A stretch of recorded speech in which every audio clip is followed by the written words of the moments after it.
Vamos a dar inicio a la gran sesión del día de hoy. La idea es que vamos a hablar algo sobre biomarcadores en el trauma cráneoencefálico con la intención de respondernos dos preguntas importantes y es a quiénes y cuándo realizar estos biomarcadores. A manera de introducción grande, ya todos conocemos el trauma cráneoencefálico, lo vamos a definir como una alteración en la función cerebral que va a estar causada por una fuerza externa que se aplica a la cabeza o al cuerpo y puede ser de una lesión penetrante o no penetrante. Los mecanismos de trauma que también ya conocemos, pues pueden ser traumas contusos, traumas penetrantes, traumas por cizallamiento, por aceleración o desaceleración, y hasta el momento la clasificación de severo, moderado, leve la vamos a dar con respecto a la escala de coma de Glasgow o a la puntuación del Glasgow con el que el paciente ingresa. Y digo hasta el momento porque vamos a ver que las nuevas guías están trabajando en una nueva definición de trauma cráneoencefálico donde va a cobrar importancia no solo el Glasgow con el que llega el paciente, sino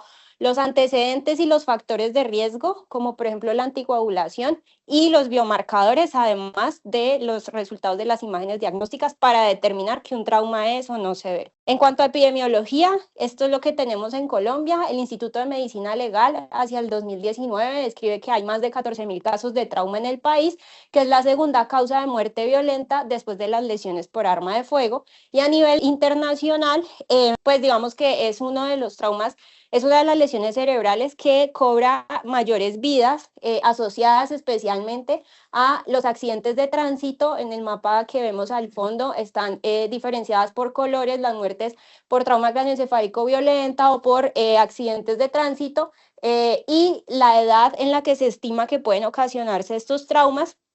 Tienen un comportamiento tanto en la hospitalización como en la muerte, en la que aumentan en los dos extremos de la vida. En cuanto a la fisiopatología, y vamos a hacer énfasis en esta parte, hay dos injurias principales. Está la injuria primaria, que es la injuria que produce como tal el trauma inicialmente en el paciente, ya sea la fractura, el sangrado, ¿sí? Que es lo que va a generar directamente el trauma en el paciente a nivel cráneoencefálico. Y está la injuria secundaria, que es todo el daño que se desencadena una vez se genera esa injuria primaria. Y es importante esa injuria secundaria porque de allí vamos a entender la importancia y el por qué se pudieran hacer biomarcadores en pacientes con trauma craneoencefálico. De aquí quiero resaltar dos cosas y es básicamente esta parte como del algoritmo de lo que sería la injuria secundaria y es básicamente cuando se genera la injuria secundaria va a haber tanto un sangrado como un daño propio de las células neuronales y de todo el tejido que conforma como tal el tejido conectivo del cerebro, las células, células de sostenimiento como los dendrocitos y las células gliales y el daño directo a la neurona que puede generar una liberación o una entrada grande de calcio a nivel de la célula que va a generar un daño y asimismo la expresión de estos biomarcadores que vamos a evaluar. Esta imagen es una ilustración grande donde podemos ver los biomarcadores que en este momento existen y se pueden medir y de acuerdo a la localización del biomarcador bueno, al sitio del daño neuronal, qué se esperaría que se liberara y cuáles serían un poquito más objetivos a la hora de evaluar el daño neuronal propiamente.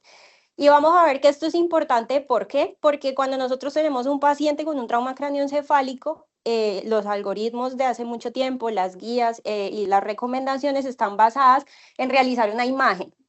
La imagen nos va a descartar lesiones intracraneales agudas grandes, como sangrados, fracturas y en algunos casos lesiones axonales que se pudieran ver como pequeños microsangrados a nivel del parénquima cerebral. Hablando del TAC, que es la imagen inicial. Ya la resonancia es otro cuento, pero no es la imagen de recomendación inicialmente en un trauma craneoencefálico. Pero estos biomarcadores tienen la facultad de hablarnos ya de un daño neuronal que puede no estar presente en la imagen al momento de tomarla, pero que sí hablan de que el paciente tuvo un trauma que genera un daño neuronal que probablemente el manejo no puede hacer simplemente TAC normal, salida. Dale. Las formas para medir estos biomarcadores, una de las técnicas es el ensayo inmunohistomático ELISA, que vamos a tener dos. Está el ELISA sándwich y el ELISA múltiple. Dale. El ELISA sándwich básicamente habla de colocar un anticuerpo con un anticuerpo detector que va a estar conjugado a dos anticuerpos más y van a ser la forma como de sándwich y es como la base en la que se elaboran las pruebas rápidas para detección de algunos biomarcadores, por ejemplo, las pruebas rápidas para detección de biomarcadores cardíacos. Y la prueba de ELISA múltiple, que ya es una prueba un poco más elaborada, donde se pueden medir varios biomarcadores al mismo tiempo, pero va a requerir un poco más de tiempo y se demora alrededor de una hora, mientras que el ELISA Sandwich, que es básicamente la prueba rápida que conocemos, se puede demorar alrededor entre 15 y 18 minutos. La que tenemos aquí, o bueno, la que se recomienda aquí en la clínica, no sé si la tengamos, pero a nivel de Colombia, es la prueba rápida por ELISA Sandwich, que se demora alrededor de 15 a 18 minutos y es básicamente un ISTAT. Dale. Otra prueba que también se puede elaborar, y esto va a depender sobre todo del biomarcador que estemos midiendo, son espectrometrías de masa en la que pues se va a centrifugar la muestra, se le va a aplicar la parte de una luz láser y simplemente van a ir ascendiendo las partículas y va a pitar en el momento en que se detecte alguno de los biomarcadores, que es básicamente como la técnica que se utiliza para la detección microbiológica que conocemos en los cultivos. Entonces, cuando pensamos qué sería un biomarcador ideal, tenemos estas 6 características. Primero, que debe ser inducido por el trauma, que la liberación del biomarcador se dé secundaria al trauma.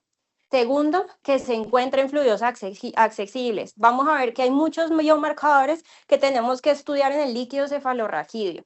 Si bien el líquido cefalorraquídeo obviamente nos va a dar una precisión mayor, pues acceder a una muestra de líquido cefalorraquídeo en el contexto de un paciente con un trauma va a ser un poco más difícil. Mientras que la sangre o la orina pudiera ser una opción más válida.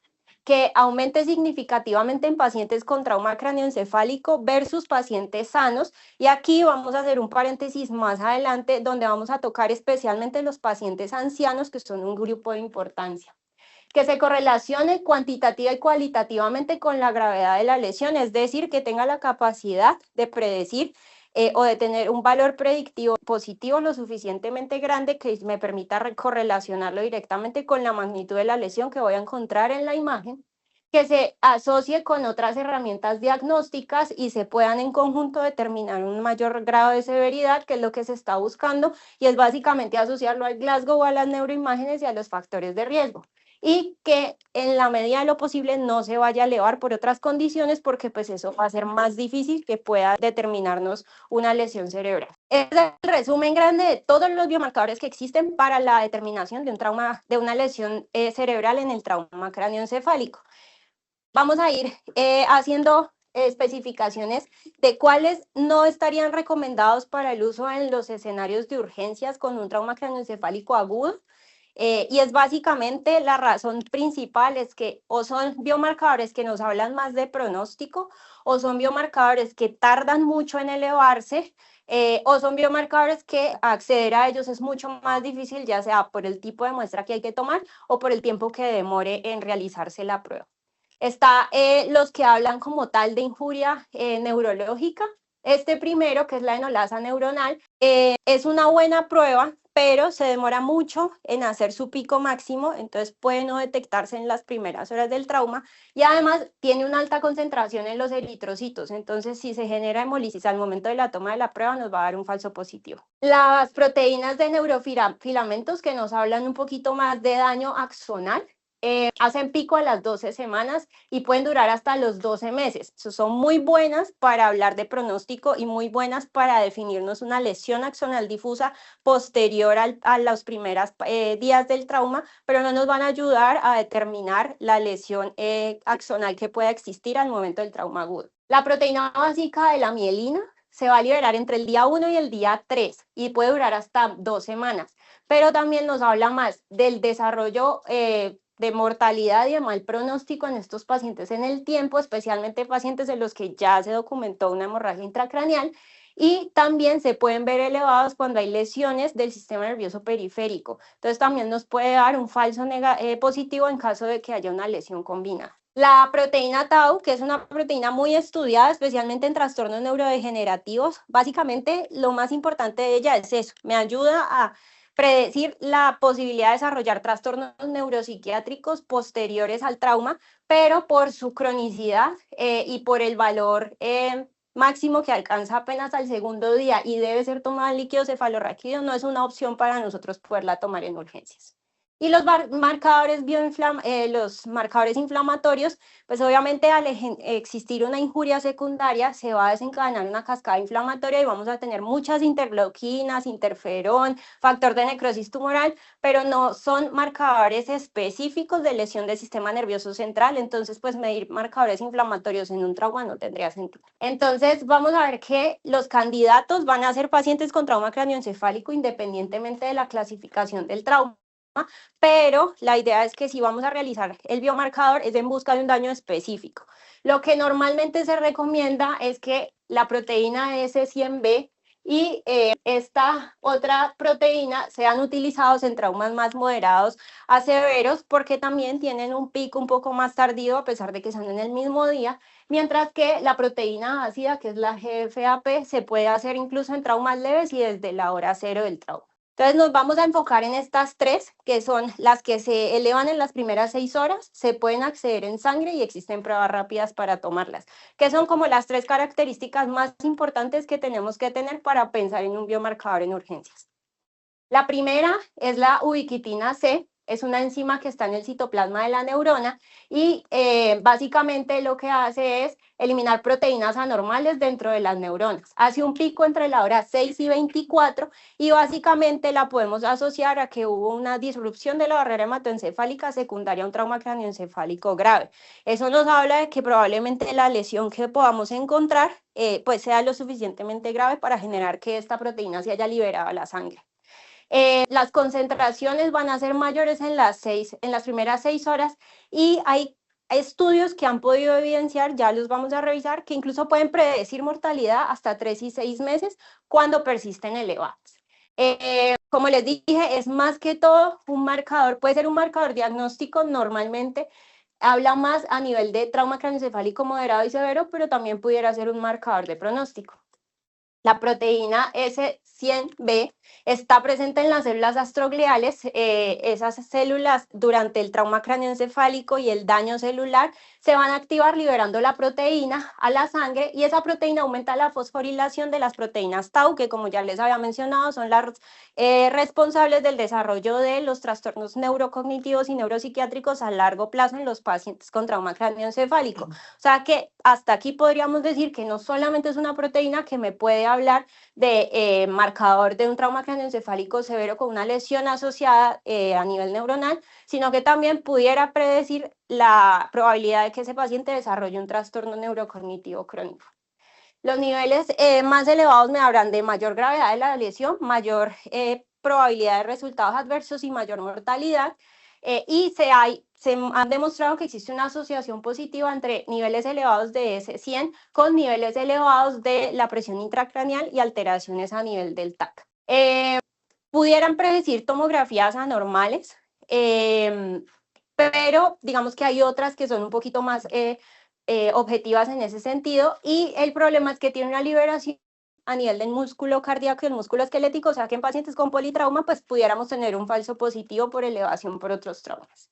Y por último, la proteína ácida fibrilar glial, que digamos es uno de los de las proteínas en las que más se ha estudiado y que mayor recomendación tienen. Está presente también en las células astrogliales, pero también está presente en el sistema nervioso periférico. La función básicamente es sostener la neurona, mantener su estructura, que igual es la función de las células astrogliales. Y cuando se genera el trauma se va a inducir una gliosis, eso forma unas cicatrices gliales y hace que la proteína se libere tanto al líquido cefalorraquídeo como a la sangre y esto es inmediato. Entonces es la proteína que podemos encontrar más rápido en sangre, el biomarcador más rápido encontrado en sangre, por eso es uno de los más importantes en urgencias. Entonces ya vemos, trauma craneoencefálico severo, neuroimagen. Pero ¿qué pasa con los pacientes que no tienen un trauma craneoencefálico severo, pero que uno no queda tranquilo de pensar el paciente se puede ir para la casa porque simplemente pasó y se golpeó levemente con una pared?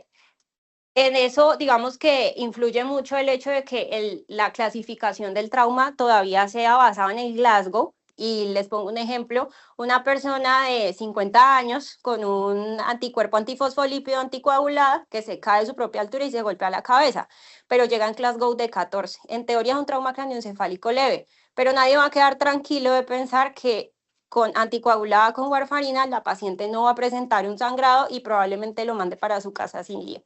Entonces es como el momento en el que vamos a responder esa pregunta con estos biomarcadores, es la idea pues de la charla. Nos vamos a basar en dos como textos importantes, la guía americana de trauma craneoencefálico y el consenso europeo que está asociado pues a la guía europea que está en construcción, donde ya se recomienda el uso de biomarcadores dentro del algoritmo del manejo del trauma craneoencefálico. Entonces, la primera pregunta, ¿en quién vamos a usar estos biomarcadores? Las recomendaciones son 3. Pacientes con trauma craneoencefálico leve. ¿Por qué? Porque el trauma craneoencefálico moderado y severo se van para imagen. ¿Listo? Ahora, si hay un pequeño, como la letra minúscula de la guía que dice, si usted tiene un trauma craneoencefálico moderado, hace una tomografía de cráneo y la tomografía sale normal, pero el paciente tiene factores de riesgo, pues probablemente le convenga hacer un biomarcador para pensar después en que probablemente requiera una imagen adicional. Pacientes con riesgo bajo, pero no cero para hemorragia intracraneal y pacientes que por clínica tengan indicación de un TAC. ¿Esto con qué? Con el fin de medir primero el biomarcador y en caso de que el biomarcador sea negativo, pues descartar la idea de la imagen y poder dar un egreso seguro sin necesidad y ahorrándonos los costos de una tomografía. Es lo que, digamos, en resumen grande, recomiendan las dos guías. Este es el algoritmo del que les hablaba. Hay uno mucho más bonito, dibujadito, dinámico en las guías europeas, pero digamos que este era el más corto y más fácil. Y básicamente hablan, listo, le hiciste el ABCD, historia, factores de riesgo, el paciente tendría indicación de hacer una tomografía pese a que tiene un trauma craneoencefálico leve. Entonces, hago los biomarcadores. Si los biomarcadores no son elevados, no necesito la tomografía y le puedo dar salida al paciente. Pero si los biomarcadores son elevados, lleve el paciente a imagen. ¿Listo? Vale. ¿Cómo lo vamos a medir? Entonces, la recomendación es, en urgencias, usar básicamente la proteína ácida y la ubiquitina en pacientes mayores de 18 años, mediante la medición en un dispositivo en el sitio de atención. Esto es lo que les hablaba de las pruebas rápidas y el ISTAT, que se miden 15 a 18 minutos. Y la proteína S100B solamente se puede tomar en las primeras 6 horas y se espera que su pico máximo sea a la hora 6. Es decir, que puede que en las primeras 6 horas no vaya a parecer tan elevada como lo necesitamos. Y las guías normalmente no la recomiendan, pero es básicamente porque los estudios son escandinavos y por eso la guía escandinava sí recomienda el uso de la proteína S100B. Este es como un resumen grande de las guías escandinavas donde aparece la recomendación y ellos dicen, menos de 6 horas después del trauma, un Glasgow de 14 sin factores de riesgo, es decir, que no sea mayor de 65 años, que no esté anticoagulado, listo, o que no tenga una patología de base que implique que el paciente esté tomando medicamentos inmunosupresores, anticoagulantes, incluso antihipertensivos, un Glasgow de 15 con vómito persistente sin factores de riesgo, o sea, en pacientes con trauma craneoencefálico leve, por la definición actual, y si sale un valor por debajo de 0.10 microgramos por decilitro, usted pudiera darle egreso al paciente sin necesidad de hacer una neuroimagen. Entonces, ¿cómo lo vamos a interpretar? Esta es la recomendación de la FDA. Como vieron, aquí no aparece la proteína S100B porque pues, es americana y no escandinava. Entonces nos dicen, valores de la proteína ácida por debajo de 30, negativos. El paciente se puede ir sin TAC.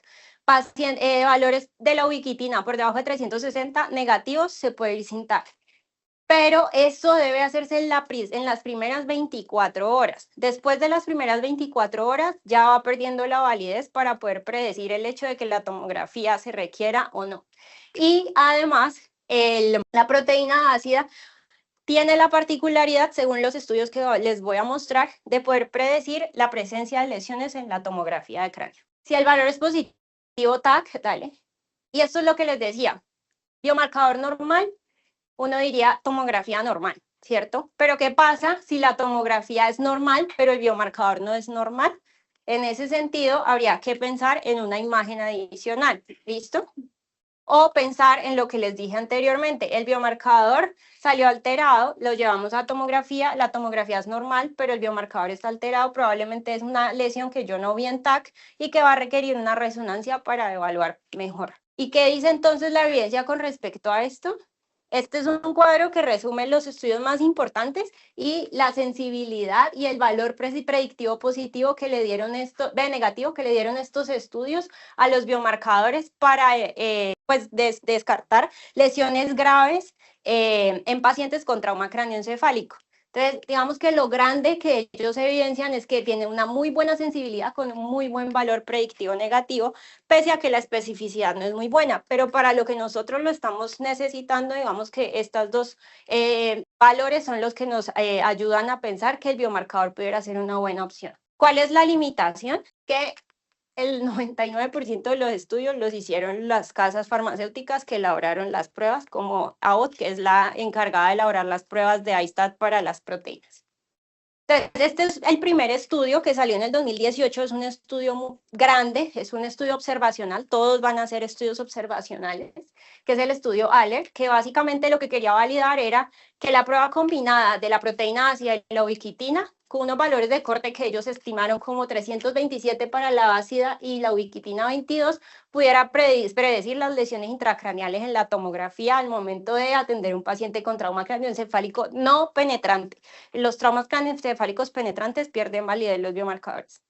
Lo que se vio de entrada es que para ambos biomarcadores, en los TAC que se describieron positivos, los valores estaban muy por encima del valor de corte que ellos estimaron para cada indicador, lo que ellos inician haciendo una relación entre un valor elevado del biomarcador probablemente se asocie a encontrar una lesión en la tomografía.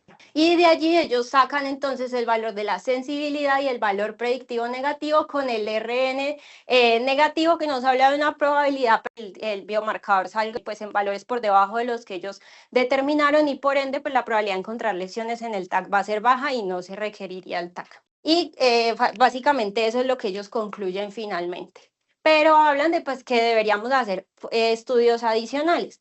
Después de eso sale este estudio que básicamente lo que hizo fue fue un estudio adicional que se hizo con el estudio previo, que lo que quería era evaluarlas por separado para determinar cuál era de las dos la que mejor podía predecir una lesión a nivel de la tomografía. Efectivamente, los valores vuelven a ser, en los TAC positivos, los valores están muy por encima del valor de base que pusieron, pero el valor de la proteína ácida, incluso tomada en el momento del ingreso del paciente posterior al trauma, se eleva muchísimo más y primero que la ubiquitina. Entonces, de allí ellos empiezan a decir que la proteína ácida es el biomarcador que más me puede predecir la presencia de lesiones en tomografía al ingreso del paciente. En el 2020 sale este otro estudio que querían comparar ahora la proteína ácida, ya entendiendo que es el biomarcador que se eleva primero, con la S100B. Y pues es un estudio observacional nuevamente, y lo que hicieron fue a los pacientes que les hicieron TAC al ingreso, les tomaron una muestra en esas primeras 24 horas por las pruebas rápidas y por inmunoensayo, que lo hizo el laboratorio que procesa la S100B, y querían evaluar pues cuál de las dos iba a tener mayor impacto en predecir. Cuando vemos las gráficas, la proteína ácida se elevó mucho más rápido y en niveles muy por encima del valor normal cuando la tomografía era positiva, mientras que la S100B se demoró un poco más en elevarse y no tuvo un pico tan alto como la proteína ácida. Y eso también se ve en cuanto a la especificidad, la sensibilidad que va ganando la proteína ácida con respecto a la proteína S100B. Además de eso, ellos pudieron determinar que la proteína ácida va incrementando el valor, que el incremento en el valor de la proteína ácida se puede asociar a encontrar mayor número de lesiones en la tomografía. Finalmente pueden ver acá que cuando se suman varias lesiones en la tomografía, el valor de la proteína ácida es muchísimo más alto. Entonces no solamente me predice que van a haber lesiones, sino que su valor pudiera predecir la presencia de 2 o más lesiones en la tomografía. Este es el tercer estudio más grande que han hecho, que es el CENTE. Este estudio ya quería confirmar la efectividad de la proteína ácida y compararla nuevamente con el S100B, pero este estudio ya fue como tal en Estados Unidos. ¿Vale? Esto es como las características de los pacientes, la cantidad de pacientes que habían de acuerdo al estado o a la clasificación del trauma, y ellos midieron todas las todos los biomarcadores, pues porque no es un ensayo clínico, es simplemente recolectar los datos de todo lo que hicieron, pero cuando compararon únicamente la proteína ácida con la proteína S100B, se encontró, incluso comparado con la ubiquitina, que la proteína ácida nuevamente se eleva más rápido.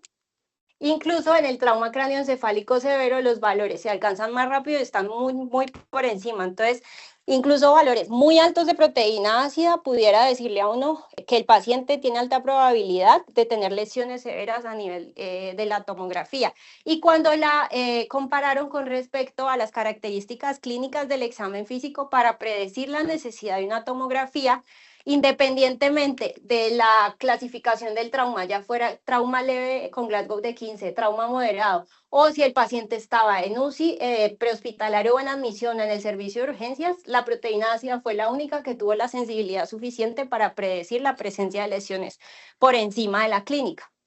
Esto es básicamente lo mismo que les acabo de mostrar, el incremento de la sensibilidad con respecto al Glasgow, donde se vio que si bien el comportamiento en los tres, en la regresión logística de la proteína ácida fue superior, en los traumas craneoencefálicos leves tiene mayor rendimiento en comparación con las otras proteínas para poder determinar o definir la realización de una imagen, y es básicamente lo que ellos terminan concluyendo. Dale. Y por último, este estudio que nuevamente es retrospectivo, ya lo que quería evaluar era, listo, la proteína ácida es muy buena para predecir lesiones en el TAC, pero qué tan buena es para predecir, como predictores negativos, de excluir lesiones en los pacientes con trauma craneoencefálico. Y lo que ellos pudieron evidenciar es que de el total de pacientes que fueron 130, 96 tuvieron proteína ácida positiva y 34 negativa, pero de los negativos, ninguno tuvo lesiones a nivel en evidenciadas en el TAC.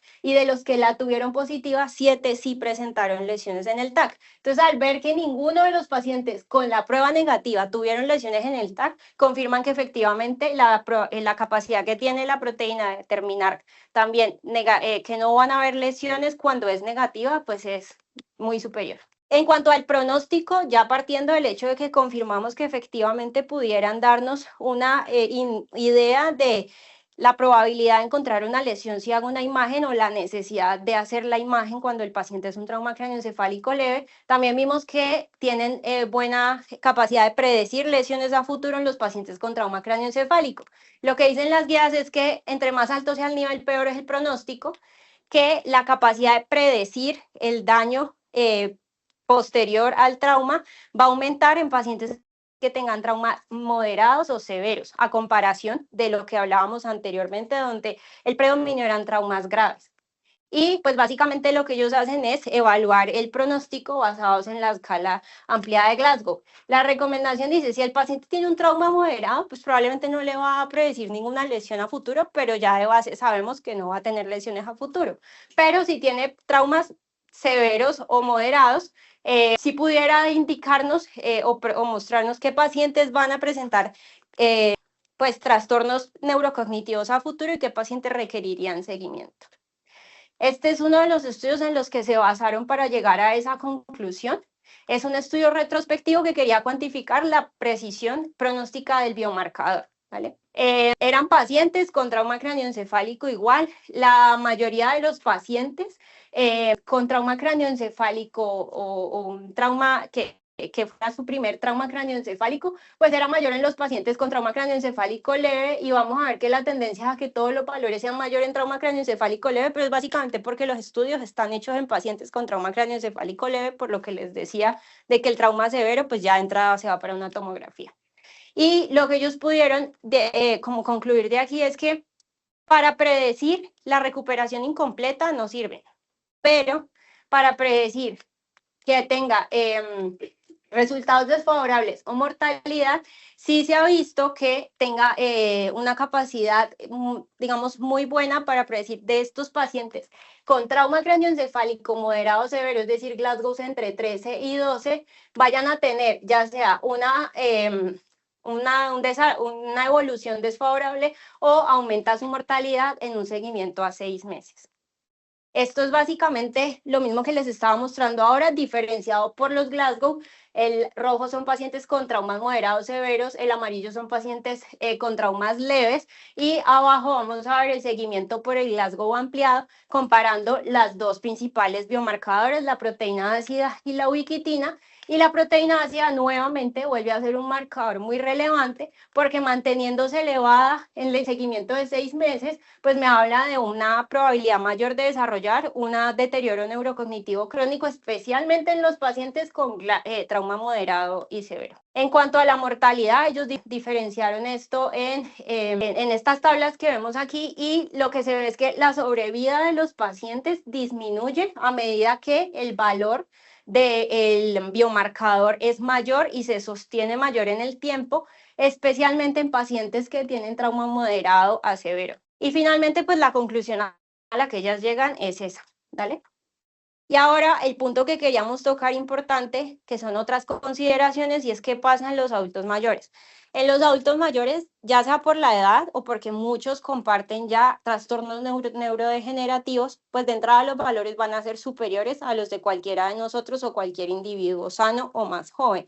Entonces, ¿cómo se interpretarían esos valores en los abuelitos teniendo en cuenta eso? Entonces ellos vuelven y nos hacen esta tabla y nos dicen, no, mira, la sensibilidad es buena, el valor predictivo negativo es bueno, pero hacen unas anotaciones específicas que vamos a ver en los siguientes dos estudios, en los que se basaron para llegar a esa conclusión. Este estudio lo que quería era mirar si la edad influía en el rendimiento y la sensibilidad y el valor predictivo negativo de los pacientes que se medían estos biomarcadores posterior a un trauma cráneoencefálico. Dale. Y se basaron en el estudio más grande, que fue el ALERT, que fue el primero que les mostré. Lo que ellos vieron aquí es que, listo, hay una tendencia a que la sensibilidad siga siendo muy buena, pero la sensibilidad aumentó en los pacientes mayores de 65 años, aumentando también el valor predictivo negativo. Mientras que en los pacientes menores de 65 años, si bien se mantuvo elevada, pues no fue igual a los pacientes más pues mayores. Y cuando hacen la diferenciación por años, hacen grupos de cada 5 años, lo que se vio es que la sensibilidad tiende a aumentar a medida que la edad aumenta, mientras que la especificidad tiende a disminuir a medida que la edad aumenta. Entonces, igual siguen siendo pruebas pronósticas, pruebas importantes para descartar la presencia de lesiones incluso en los pacientes mayores.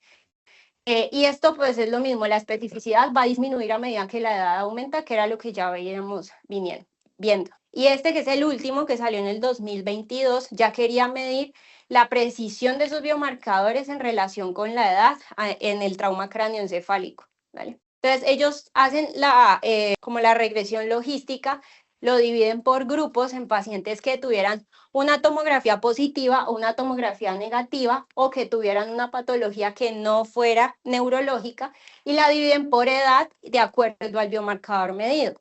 De entrada, obviamente los valores normales van a estar por encima del valor esperable de las personas más jóvenes, que es alrededor de 320, pero sí se ve una tendencia a que los pacientes que tuvieron tomografías positivas tenían valores de los biomarcadores muy elevados, por encima de 150 para la proteína ácida y por encima de 100 para la ubiquitina, que son los dos que más se miden. Ya para la proteína S100B, pues en realidad el valor estuvo cercano al punto de corte, pero como les decía, pues no es la proteína de elección para medir en el servicio de urgencias.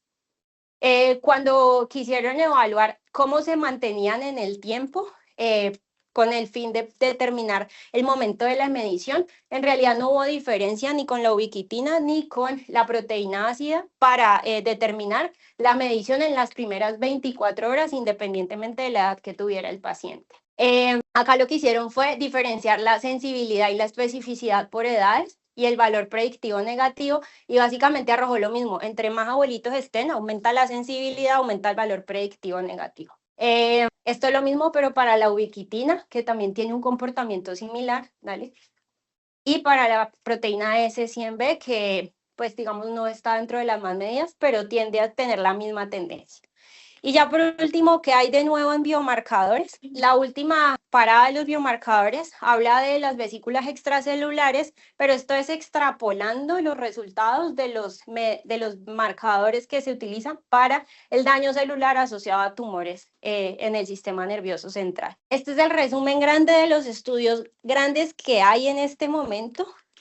Siguen siendo estudios observacionales extrapolados de pacientes con daño neurológico asociado a tumores del sistema nervioso. Se ha evidenciado que si se compara con pacientes con trauma, pues se pudiera encontrar una asociación directa, pero estos biomarcadores tienen la limitación de que son más costosos y se demoran más en salir los resultados con respecto a los que les mostré anteriormente. Cuando se habla de cuáles serían los de elección hay exomas y microRNA. Lo que se vio es que el conjunto combinados de microRNA que combina todos estos que ven al lado derecho mío, que no sé cuál será el de ustedes, pues tiene mejor rendimiento. ¿Listo? Entonces ya manera de conclusión, es una charla pesada, es un tema complejo. Espero que hayan podido sacar algo de todo lo que hablé. Tienen buena sensibilidad y especificidad sensibilidad y especificidad los biomarcadores, más bien mejor sensibilidad, mejor valor predictivo negativo, que para el contexto de urgencias es de mucha utilidad, especialmente para descartar en pacientes con trauma leve, quienes van a requerir y no una imagen en urgencias. Es un buen predictor en trauma leve. Se van a preferir más los biomarcadores tempranos, que fueron dos de los que hablé todo el tiempo, la proteína y la ubiquitina, con respecto a otros que hacen sus picos después de las 6 horas. Hay que individualizar a los pacientes, teniendo en cuenta lo que se mostró, de que mayores de 60 años, pues si bien aumenta la sensibilidad, la especificidad no va a ser muy buena. Pueden predecir la evolución a trastornos neurológicos, la evolución neurológica per se por el trauma cráneoencefálico, sí, especialmente en pacientes con trauma cráneoencefálico severo, más que en los pacientes con trauma cráneoencefálico leve, y pues en realidad la evidencia existente es poca y no es muy buena en cuanto a calidad epidemiológica, pero es lo que hay. Gracias.